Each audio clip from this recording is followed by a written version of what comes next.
We continue to bring you interviews with a diverse range of experts, and I'm delighted to welcome Orsetta Kauza from the Organisation of Economic Cooperation and Development to discuss the positives of structural reform. Orsetta, I know that OECD is very keen on structural reform, but when it's combined with fiscal tightening like we're seeing in Europe, isn't that a disaster? Yes, but actually we have been working on that issue, and there is a special chapter on that in Going for Growth. And what we find is that concerns that the short-run effect of structural reforms are negative are overblown. Because in fact what happens is that one does not have to confound the effect of fiscal retrenchment, right, which is known, unfortunately, to be negative in the short run, with the effect of structural reforms that are being implemented simultaneously in countries today, and this effect is known to be more positive. But because of this simultaneity, there is this misperception that structural reforms themselves have a negative impact on growth. But doesn't the employment and GDP data coming from Europe show that these measures are causing problems in the short term?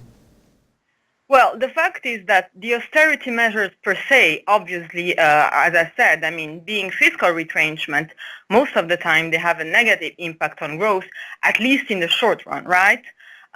So this is something that countries have to do. They are doing it very difficultly, and there is nothing else to do, I would argue. But at the same time, those countries are announcing or introducing some structural reforms which by themselves could stimulate growth. For sure they will do so in the long term, but being implemented simultaneously with fiscal retrenchment, let's say the net impact in the short run will be negative because of this fiscal retrenchment.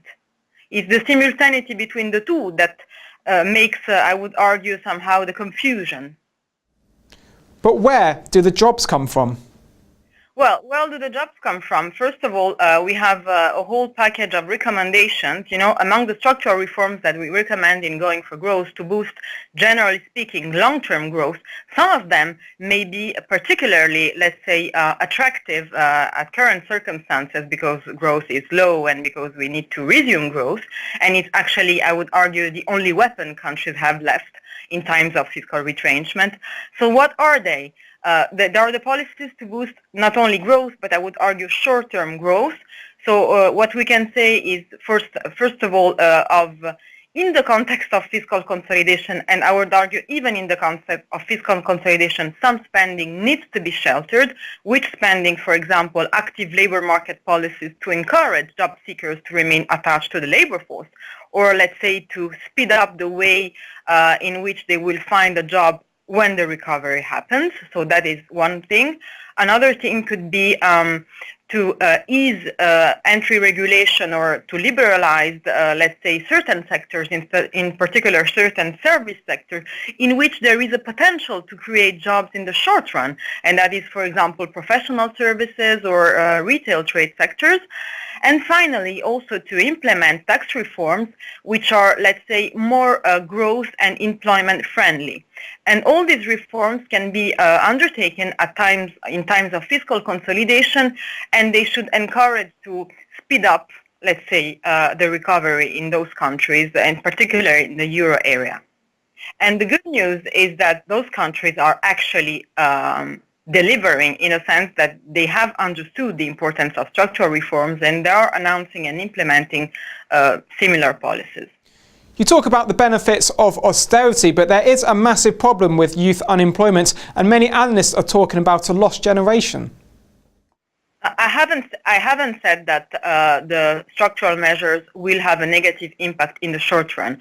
I have said that the simultaneity between structural reforms and fiscal retrenchment, with the latter having eventually negative impact in the short run, may bring a net negative impact. But structural reforms per se are not found in our work to have a negative effect, especially when a broad reform package instead of piecemeal reform strategy is being implemented. So that is not to be confounded. Now, in terms of the youth, that's, of course, one of the main concerns that countries very legitimately today have in terms of, the surge in youth unemployment, especially in countries such as Greece or Spain, for example.